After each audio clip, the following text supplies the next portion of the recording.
कल्पना व्यवहारे फाउंडेशन प्रस्तुत करत आहे सखा आत्मसंवाद. संपादिका वैशाली व्यवहारे देशपांडे. आत्मसंवाद म्हणजे नेमकं काय?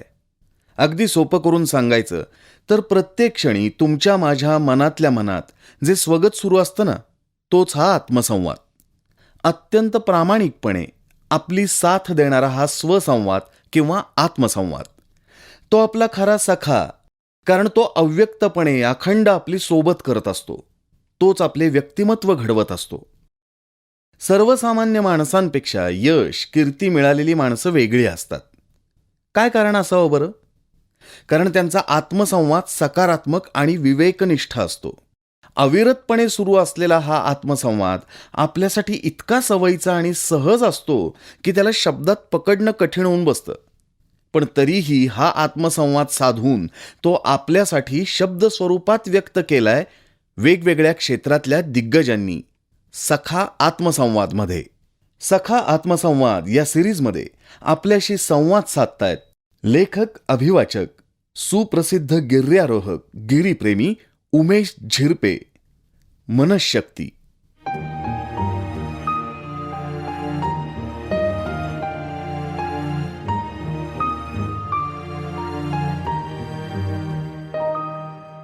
गिर्यारोहण. गिर्यारोहण हा एक प्रचंड धाडसी क्रीडा प्रकार आहे. शारीरिक तयारी जेवढी महत्त्वाची तेवढीच किंबहुना त्याही अधिक महत्त्वाची असते ती मानसिक तयारी व आपण आपल्या मनाशी साधलेला संवाद. यात अनेक ज्ञात अज्ञात अडथळे आहेत, खडतर आव्हाने आहेत. हे सर्व पार करत त्या प्रक्रियेचा आनंद घेत गिर्यारोहकाला पुढे जायचं असते व ध्येय गाठायचे असते. गिर्यारोहण ही एक जीवनशैली मानून ती आत्मसात करायची असते आणि त्यासाठी आवश्यक असते ती मनाची तयारी. माझ्या गिर्यारोहण प्रवासामध्ये मनाची तयारी करण्याचा, मनाशी संवाद साधण्याचा अनेकदा प्रसंग आला. यातून मी कसे शिकत गेलो, नव्याने गोष्टी घडवत गेलो, हे मी माझ्या काही अनुभवातून सांगणार आहे. 1978 साली शालेय जीवनात असताना मी पहिल्यांदा हिमालयात गेलो. 13-14 वर्षाचा असेल. या वयात हिमालयातील भटकंती म्हणजे काय याची फारशी माहिती नव्हती. तो भव्य हिमालय बघून मन आनंदून गेले. या हिमालयाशी काहीतरी नातं आहे याची जाणीव रुजण्यास सुरुवात झाली.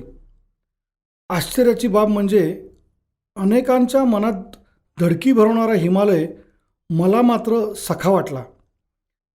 तसा मी लहानपणी घाबरट होतो. वयाच्या 9व्या वर्षी आईचं छत्र हरवलं. तेव्हापासून काहीतरी अनामिक भीती मनात घर करून असायची. वडील तापट स्वभावाचे, आई नाही, या सगळ्यांचा थोडाफार परिणाम माझ्या मनावर झालाच होता. शाळेत मारामाऱ्या करणं, हव्या असलेल्या गोष्टी मिळवण्यासाठी हट्ट करणं, अशा प्रतिक्रिया माझ्या बाबतीत नेहमीच्याच होत्या. यातूनच घाबरट स्वभावाला देखील बळकटी मिळाली. नारायणपेठेत ज्या वाड्यात राहायचो तिकडे रात्रीच्या वेळी बाहेर पडायला देखील मी घाबरत असे. असा स्वभाव असताना हिमालयात गेल्यावर मात्र मी घाबरण्याऐवजी सुखावून गेलो. मनातील घाबरट स्वभावाच्या नकारात्मक बाजूला माझ्यातीलच सकारात्मक बाजूने आव्हान दिलं. याची सुरुवात झाली जेव्हा मी शाळेत नव्याने सुरू झालेल्या ट्रेकिंग क्लबमध्ये जाऊ लागलो तेव्हा. ट्रेकिंगविषयी मला फार काही माहीत नव्हतं, तरीही हा क्लब मी लावला. या क्लबमुळेच पुढे माझं आयुष्य बदलले. उन्हाळा, पावसाळा, हिवाळा अशा तिन्ही ऋतूत कसलीही तमा न बाळगता सह्याद्रीच्या कुशीत वसलेल्या राजगड, तोरणा, लोहगड अशा अनेक किल्ल्यांवर डोंगरदऱ्यात पायपीट करू लागलो. क्लबचे केळकर सर, घाणेकर सर आम्हाला मोठ्या उत्साहाने घेऊन जात असत. डोंगरदऱ्यांचा, हिरवाईचा माझ्या मनावर चांगला संस्कार होऊ लागला. मी निसर्गाच्या सानिध्यात मोकळा श्वास घेऊ लागलो. ट्रेकिंग मला मनापासून आवडू लागलं. प्रत्येक ट्रेकमध्ये भटकंतीत मी हिरारीने सहभागी होऊ लागलो. पुढे कॉलेजमध्ये गेल्यावर उत्तर काशी येथील नेहरू इन्स्टिट्यूट ऑफ माउंटेनिअरिंग येथे गिर्यारोहणाचं शास्त्रोक्त शिक्षण घेऊन या धाडसी क्रीडा प्रकाराचे नवनवीन धडे गिरवण्यासाठी डोंगरदऱ्या, कातळकडे गाठू लागलो. या प्रवासात मला अनेक जिवलग भेटले. संजय डोईफोडे, सुधीर साबळे, अविनाश फौजदार इत्यादींच्या साथीने मी सह्याद्रीतील अनेक अभेद्य व आव्हानात्मक कातळकड्यांना गवसणी घातली आहे. तासनतास प्रस्तावना केले आहे. या सर्व आठवणी मनामध्ये आजही ताज्या आहेत. धाडसी क्रीडा प्रकार आत्मसात करण्यासाठी शरीर सक्षम असणं अनिवार्य आहे. त्यासाठी व्यायामावर लक्ष देणं गरजेचे असते. नारायणपेठेमध्ये जेथे मी वाढलो त्या परिसरातील गायकवाड तालमीमध्ये मी अनेक वर्ष मुळशीतील मल्लांसोबत कुस्तीचाही सराव केला. यामुळे जी शरीर संपदा लाभली त्याचा फायदा मला थेट एव्हरेस्टपर्यंत झाला. हे सगळं करत असताना प्रत्येक वेळेस माझ्या मनामध्ये कायमच हो किंवा नाही चे द्वंद्व चालू असायचे. प्रत्येक साहसी मोहिमेसाठी अनेक धोके असायचे. या धोक्यांचा विचार करत असताना कधीतरी माझ्यातील नकारात्मक दृष्टिकोन मला साहस करण्यापासून अडवायचा. यात खूप रिस्क आहे असे खूप वाटायचे. मात्र या सगळ्या नकारात्मकतेला अलगदपणे बाजूला काढून माझ्यातील सकारात्मक दृष्टिकोन सरस ठरायचा. मला नेहमीच बळ द्यायचा. यामुळे मला कायम वाटतं शारीरिक तयारी कितीही केली तरी मानसिक बळाशिवाय साहसी गिर्यारोहण करणं केवळ अशक्यच. मनाची ताकद काय असते याचा प्रत्यय मला गिरीप्रेमीच्या 2012च्या एव्हरेस्ट मोहिमेच्या वेळी अनेकदा आला. यातील 2 उदाहरणं माझ्या मनात चांगलेच घर करून राहिली आहेत. यातील पहिलं उदाहरण म्हणजे मी व माझ्या सर्व संघाने मोठ्या हिमप्रपाताला म्हणजेच ॲव्हलांशला समर्थपणे दिलेलं तोंड होय. 2012मध्ये आम्ही 13 गिर्यारोहकांची टीम घेऊन एव्हरेस्ट मोहिमेसाठी गेलो होतो. एव्हरेस्टच्या चढाईच्या महत्त्वाच्या भागामध्ये असलेलं ॲक्लमटायझेशन आम्ही ठरल्याप्रमाणे करत होतो. 27 एप्रिल 2012 रोजी आम्ही एव्हरेस्टच्या कॅम्प 1 वरून कॅम्प 2 वर चढाई करत होतो. या चढाई दरम्यान एव्हरेस्ट जवळील नुप्से शिखराच्या वाटेवरून एक मोठा हिमप्रपात ॲव्हलांच आमच्या दिशेने चालून आला. जशी दरड कोसळते तसे पर्वतांचे प्रचंड मोठे भाग आमच्या दिशेने येत होते. बर्फाची अक्षरशः सुनामीसारखी लाट वाहून येत होती. या प्रचंड वेगाच्या प्रपाताखाली आमची सर्वच टीम सापडली होती. जवळपास 40-50 सेकंद काहीच सुचत नव्हतं. आमच्या दिशेने येणाऱ्या बर्फाच्या लाटेला थोपवीत या बर्फाच्या लाटेमधून वाहून न जाण्यासाठी काहीतरी आधार शोधणं हे देखील जमत नव्हते. सगळ्यांच्या अंगाखांद्यावरून डोक्यावरून अक्षरशः बर्फाचे लोटच्या लोट वाहून जात होते. अत्यंत निर्णायक क्षण होता. कारण अशा हिमप्रपातामध्ये सापडलेली व्यक्ती जिवंत वाचणं म्हणजे चमत्कारच समजला जातो. या बर्फाच्या लाटेंमध्ये स्नो पावडर म्हणजे भुसभुशीत बर्फ व अनेक मोठे दगड वाहून येतात. यातील दगडाच्या माऱ्यामध्ये सापडलेल्या व्यक्ती काहीशे फुटांवर जाऊन पडल्याशिवाय राहत नाहीत. अशा प्रचंड कठीण परिस्थितीत आमच्या टीममधील माझ्यासह 13 गिर्यारोहक व 3 शेर्पा साथीदार सापडले होते. या प्रपातात घालवलेली काही मिनटं मला अगदी काळासारखी वाटली. कोणीही जिवंत वाचणार नाही, आता सगळं संपलं असं क्षणभर वाटलं. तोपर्यंत बर्फाचा लोट आम्हाला ओलांडून खाली निघून गेला होता. वातावरण निवळलेलं जाणवताच मी माझ्या टीमला शोधू लागलो. सर्वच 16 जण बर्फात अक्षरशः न्हाऊन निघाले होते. पिठात माखलेला माणूस जसा दिसतो तसे सगळेजण दिसत होते. मी सगळे जागेवर आहेत ना हे सर्वात प्रथम चेक केले. तसेच कोणाला काही झाले आहे का याची विचारपूस सुरू केली. या मोठ्या हिमप्रपातातून पूर्ण टीम सुखरूप वाचली. अगदी नखाचा ओरखडाही कोणाच्या अंगावर नव्हता. सुदैवाने सगळेच जण पावडर स्नोमध्ये म्हणजे भुसभुशीत बर्फात सापडले होते. मोठमोठाले बर्फाचे दगड अगदी आमच्यापासून काही फुटांवर वाहत खाली निघून गेले. हा अक्षरशः चमत्कारच होता. या सगळ्या प्रकारानंतर मी टीमला बेस कॅम्पवर परतण्याबद्दल विचारले. मला कोणतीही रिस्क नको होती. आम्ही काही मिनिटापूर्वीच मृत्यूच्या दाढेतून परतलो होतो. यामुळे आता परत आपण बेस कॅम्पला जाऊ व पुढचे पुढे बघू असे सर्वजण म्हणतील असं मला क्षणभर वाटलं. मात्र आमची पूर्ण टीम अत्यंत कणखर होती. कोणालाही काहीही इजा झाली नव्हती. म्हणून सर्वच जणांनी ठरल्याप्रमाणे कॅम्प 2ला जाऊ असे एकमुखाने सांगितले. काही क्षणातच सर्वजण मानसिकरित्या मोहिमेत एकरूप झाले होते. इतक्या मोठ्या अवघड प्रसंगातून गेल्यानंतर त्याला कावटाळून न बसता न घाबरता पुढील चढाईसाठी सज्ज झाले होते. हे सगळे घडले कारण पूर्ण टीम मानसिकरित्या कणखर बनली होती. एव्हरेस्ट त्यांच्या नसानसात भिनले होते. साहसी चढाईच्या वेळी असे जीवनाची कसोटी पाहणारे क्षण येणारच. त्यांच्यावर मात करून धीरोदत्तपणे पुढे जाणे हे एक लढाव्याचे लक्षण आहे हे सर्वांनी मनात ठाम केले होते. अशी मानसिक कणखरता ही काही जन्मजात नसते, ती घडवावी लागते. आमच्या सगळ्या टीमने मोहिमेच्या तयारीमध्ये ध्यानधारणेवर देखील शारीरिक तयारी इतकाच भर दिला होता. अशा मोहिमा जेवढ्या शारीरिक कसोटीच्या असतात त्याहून जास्त मानसिक कसोटी पाहणाऱ्या असतात. तुम्ही तुमच्या मनाला जर कणखर बनवले, तसे ट्रेन केले तर कोणतीही गोष्ट अशक्य नसते हे सर्वांनी जाणले होते. म्हणूनच अगदी मृत्यूजन्य परिस्थिती अनुभवल्यावर देखील त्याचा बाऊ न करता सर्वच जण पुढील कामाला लागले. घाबरलो असतो, मनाची तयारी केली नसती तर कदाचित आम्ही बेसकॅम्पला परतलो असतो व पुन्हा कधीच एव्हरेस्टकडे वळालो नसतो. याच 2012च्या एव्हरेस्ट मोहिमेमध्ये मृत्यूची भेट घडवणारा आणखीन एक प्रसंग घडला. यावेळी ही कसोटी पाहिली राहुल येलंगेने.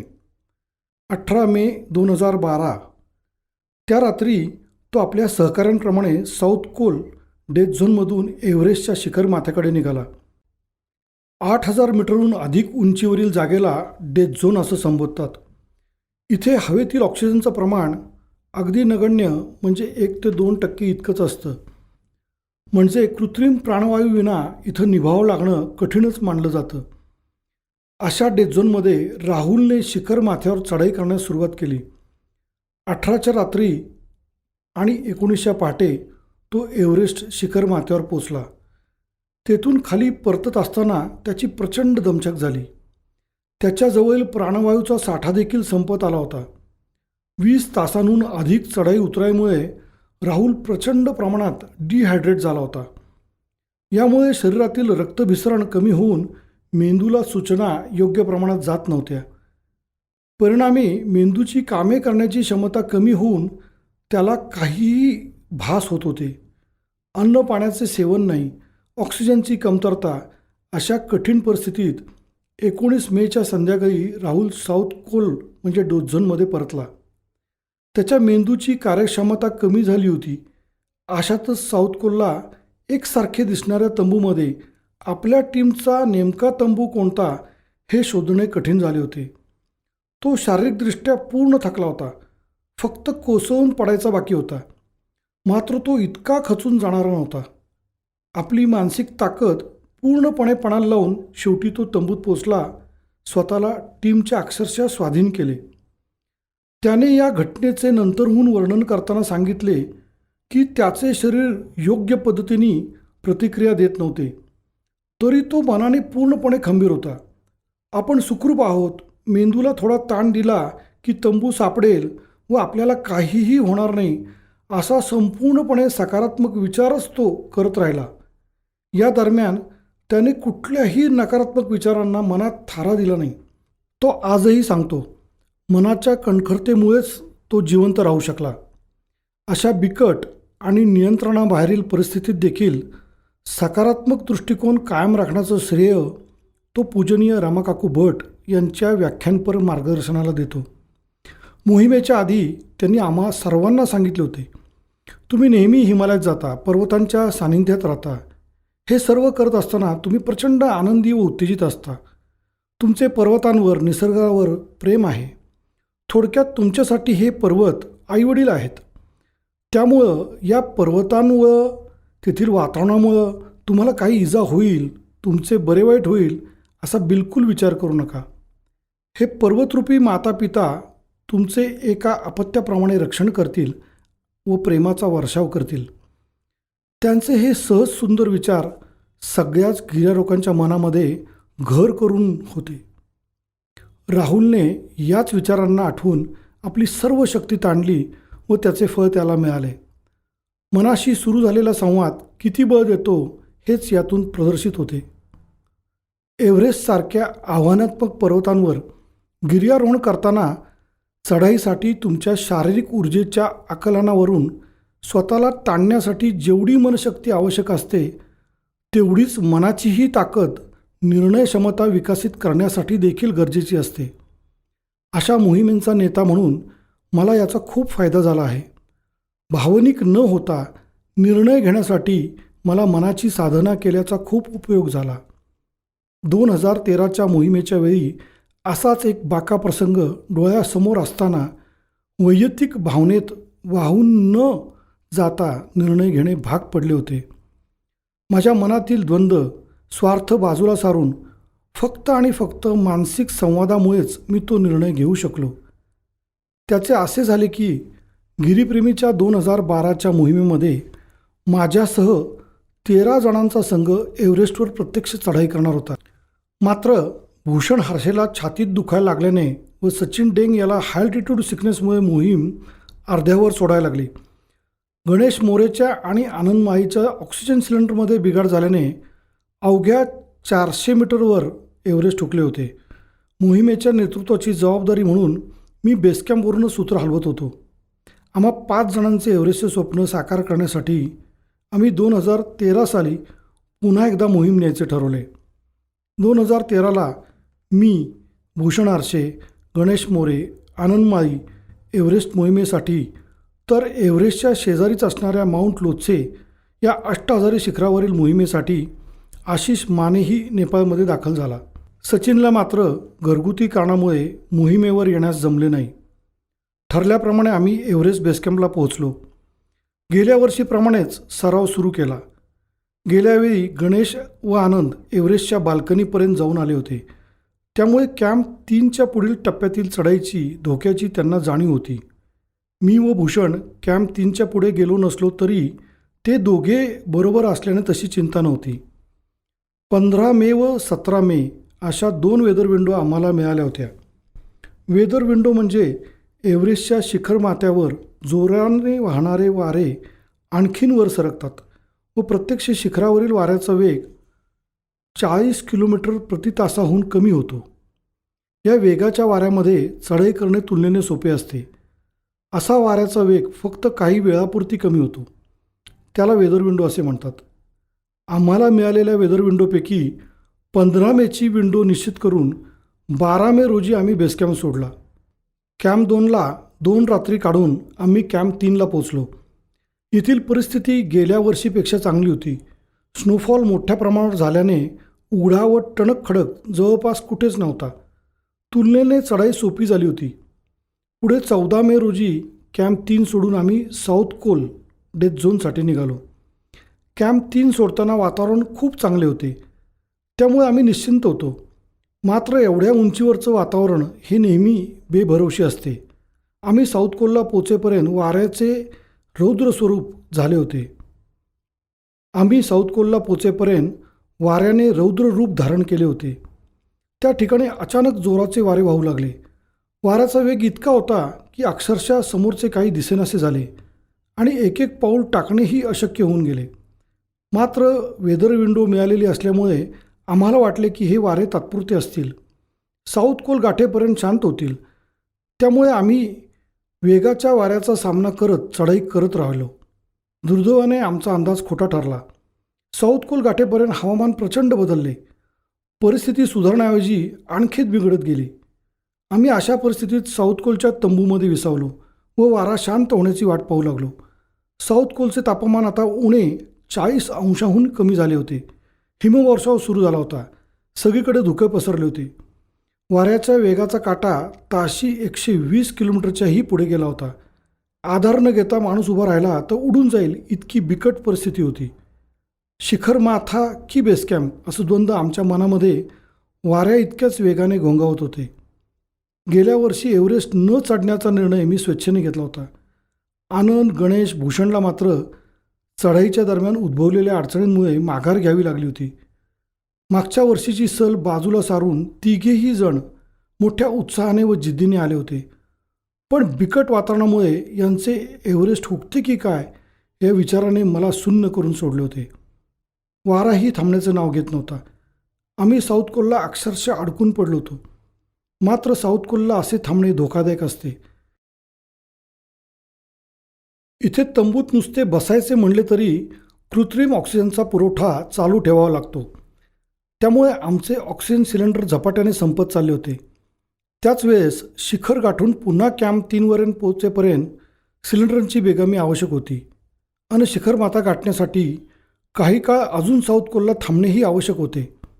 वारा थांबण्याचा काहीच अंदाज बांधता येत नव्हता. अजून काही वेळ साऊथ कोलला थांबलो तर ऑक्सिजन सिलेंडरचे गणित बिघडणार होते. मी मनातच ऑक्सिजन सिलेंडरचा हिशोब करत होतो.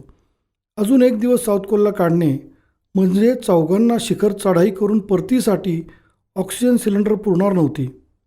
शिखर माता अगदी दृष्टिक्षेपात असताना खाली परत जाऊन चढाईचा नवा प्रयत्न करणं शारीरिक व मानसिकदृष्ट्या खच्ची करणारे ठरू शकणार होते. मोहीम रद्द करून खाली परतण्याची कोणाचीच इच्छा व तयारी नव्हती. या सगळ्यावर एकच उपाय होता. आमच्यापैकी एकाने मोहीम सोडून खाली जायचे व त्याच्या वाट्याचे सिलेंडर इतरांनी वापरून पुढची वेदर विंडो हवामान निवळण्याची साऊथ कोललाच वाट बघायची व संधी मिळताच शिखर माथ्यावर चढाई सुरू करायची. आमचा साथीदार कामे शेर्पाने हा पर्याय आमच्यासमोर मांडला होता. मात्र खाली कोण जाणार हा प्रश्न होता. मी क्षणभर विचार केला आणि ठरवलं, जर आमच्यापैकी कोणी खाली जाणार असेल तर तो मीच असेन. मी सगळ्यांना हे सांगून देखील टाकले. कामे शेर्पाला मी असा निर्णय घेईन हे बिलकुल अपेक्षित नव्हते. भूषण, गणेश आणि आनंद यापैकी कोणतरी एक जण खाली जाईल असेच त्याला वाटत होते. मात्र माझ्यासाठी तो खूप एक नाजूक निर्णय होता. गणेश, भूषण किंवा आनंदला मोहीम सोडून खाली परत जा असं सांगायची कल्पनाच माझ्या मनाला पटणारी नव्हती. मी मोहिमेचा नेता होतो. निर्णय मला घ्यायचा होता आणि नेता म्हणून निर्णय घेताना मला संघाचा सर्वात आधी विचार करायचा होता. किंबहुना माझे मन संघाचा विचार न करण्याची कल्पना सहनच करू शकत नव्हती. या 3 मुलांनी आपले करिअर पणाला लावून एव्हरेस्टच्या ध्यासापायी इथवर मजल मारली होती. 25शीत असणाऱ्या मुलांच्या आयुष्यात एव्हरेस्टच्या यशाचं महत्त्व खूप मोठे होतं. या उलट मी 48 वर्षांचा होतो. माझे गिर्यारोहण वयानुसार कमी होत जाणारे होते. माझ्या एव्हरेस्ट यशापेक्षा तिघांचे एव्हरेस्ट हे कधीही नेता म्हणून मला जास्त महत्त्वाचे होते. शेर्पांशी चर्चा करून मी तिघांना माझा निर्णय कळवला. साहजिकच त्यांना हा प्रचंड धक्का होता. तिघेही म्हणत होते, मी खाली जातो, तुम्ही मात्र एव्हरेस्ट चढलंच पाहिजे. मी त्यांची भावना समजू शकत होतो. पण ही वेळ हळवं होण्याची बिलकुल नव्हती. माझा निर्णय झाला होता. मी परतीच्या मार्गावर लागणार होतो.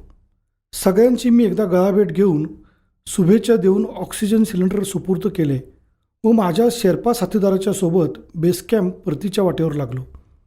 सूर्यकिरणांनी न्हाऊन निघालेल्या एव्हरेस्टचे मनोमन दर्शन घेतले व पुन्हा कधीतरी येईनच या विचाराने उतरायला लागलो. काहीशे मीटरच्या अंतरावरून एव्हरेस्ट हुकल्याची सहल मला असणार होतीच. पण त्याहून महत्त्वाचे व आनंदाचे होते ते उर्वरित तिघांचे एव्हरेस्ट होणे. हवामान अनुकूल झाल्यावर त्या तिघांनीही यशस्वी चढाई करून यश मिळवलेच. माझ्यासाठी साऊथ कोलवरून परत येणे हा खूप महत्त्वाचा निर्णय होता. त्या निर्णयावर अनेक गोष्टी प्रत्यक्ष अप्रत्यक्षपणे अवलंबून होत्या. मनाची कसोटी पाहणारा तो निर्णय होता. मात्र माझ्या मानसिक कणखरतेमुळे मी तो निर्णय घेऊ शकलो. मनाच्या शक्तीचा आपल्या कृतीवर होणारा सकारात्मक परिणाम मी त्यावेळी अनुभवला होता. ही मनाची कणखरता, सकारात्मकता फक्त सराव केल्याने, स्वतःला विशिष्ट पद्धतीने ट्रेन केल्यानेच येते असे नाही. मला असे वाटते, जेव्हा जेव्हा मी एखाद्या ट्रेकवरून किंवा एव्हरेस्टसारख्या अवाढव्य मोहिमेवरून परत येतो, तेव्हा माझ्या पाठीवर कौतुकाची थाप टाकणारे हात मला शक्ती देतात. भटकंती, मोहिमांमधून मिळणारी प्रचंड सकारात्मक ऊर्जा व तसेच परमेश्वरावर असलेली माझी नितांत श्रद्धा माझ्या मनाला वेळोवेळी बळकटी देत असतात. माझ्या 40 वर्षांच्या गिर्यारोहणाच्या प्रवासामध्ये अनेकदा मी खचून जाईन की काय असे प्रसंग आले. नको आता हे गिर्यारोहण असेही वाटले. मात्र हे सगळं अगदी काही क्षणांपुरतीच. नवीन मोहीम ठरली, डोंगरांच्या सानिध्यात वेळ घालवण्यास मिळणार आहे याची चाहूल लागली की मी अधिक वेगाने व जोमाने कामाला लागतो. माझे मन मग कायम त्या मोहिमेच्या विचारांमध्येच रुंजी घालत राहते. माझी पुढची मोहीम माझ्या मनामध्ये हळूहळू आकार घेऊ लागते. कोणत्याही प्रकारच्या तयारीच्या आधी मनामध्ये ती संपूर्ण मोहीम तयार झालेली असते. थोडक्यात मनाने मी पूर्णपणे त्या मोहिमेमध्ये घुसलेला असतो. गिरीप्रेमीची पुढील मोहीम भारतातील सर्वात उंच शिखर माउंट कांचनजंगावर होणार आहे. या मोहिमेची तयारी एकीकडे सुरू आहेच, पण माझ्या मनामध्ये मात्र कांचनजंगा मोहिमेने पूर्णपणे आकार घेतला आहे. मनाने मी कांचनजंगामध्ये न्हावून निघालो आहे. शेवटी मी इतकंच म्हणेन की कोणतीही कृती करण्याआधी अथवा विचार करण्याआधी आपण जो निर्णय घेतो त्यामध्ये मनशक्तीची खूप मोठी भूमिका असते. माणसाच्या मनातील सकारात्मक व नकारात्मक असे जे दोन पैलू आहेत, त्यात नकारात्मक पैलू हा नेहमीच सकारात्मक मनावर मात करण्याचा प्रयत्न करत असतो. म्हणजे कसे की एखाद्या वेळी आपला भाऊ, बहीण, आईवडील, बायको, मुले, मित्रमैत्रिणी अशा जिवलग व्यक्ती वेळेत घरी आल्या नाहीत की त्यांचं काही बरं वाईट तर झाले नाही ना, हा पहिला विचार येतो. ते छान मजेत कुठेतरी रमले असतील असा विचार फार क्वचित येतो. असे न होण्यासाठी आपले सकारात्मक मन कणखर बनवणे गरजेचे असते. त्यातूनच दुर्दम्य इच्छाशक्ती जागृत होते. याचा अनुभव मी याची देही याची डोळा अनेकदा घेतला आहे. मोहिमेवर असताना मी कित्येकदा असे गिर्यारोहक पाहिले आहेत की ज्यांची शारीरिक क्षमता संपल्यात जमा असते, मात्र फक्त मानसिक ताकदीवर आपल्या मर्यादांना आव्हान देऊन ते यश खेचून आणतात. शारीरिक तयारी कितीही असो, मनाची ताकद कमी पडली की अडचणी आल्याशिवाय राहत नाहीत. गिर्यारोहणच काय, सामान्य जगण्यात देखील मनशक्ती उत्तम असणं गरजेचं असते. ते आपोआप होणारच नाही आहे. ते कष्ट करून मिळवावे लागते. मनाला तसे प्रशिक्षण द्यावे लागते. कितीही छोटी गोष्ट असो, मानसिकता सकारात्मक ठेवता आलीच पाहिजे. अगदी जेव्हा आपण आजारी पडतो त्यावेळी डॉक्टर देखील सांगतात, या गोळ्या औषधे आहेतच, पण मनाने खंबीर व्हा, आजार पळून जाईल. या सर्व अनुभवातून मी अशा निष्कर्षाला पोचलो आहे की मनाची शक्ती ही तुम्हाला नेहमीच तुमच्या ध्येयापर्यंत पोचविते. त्यासोबत तुमच्या जगण्याला एक प्रकारे आकारही देते. त्यातून मिळणारा आनंद तुम्ही क्षणोक्षणी अनुभवित असता. क्षेत्र कोणतेही असो, मनशक्तीची भूमिका मोठी असते.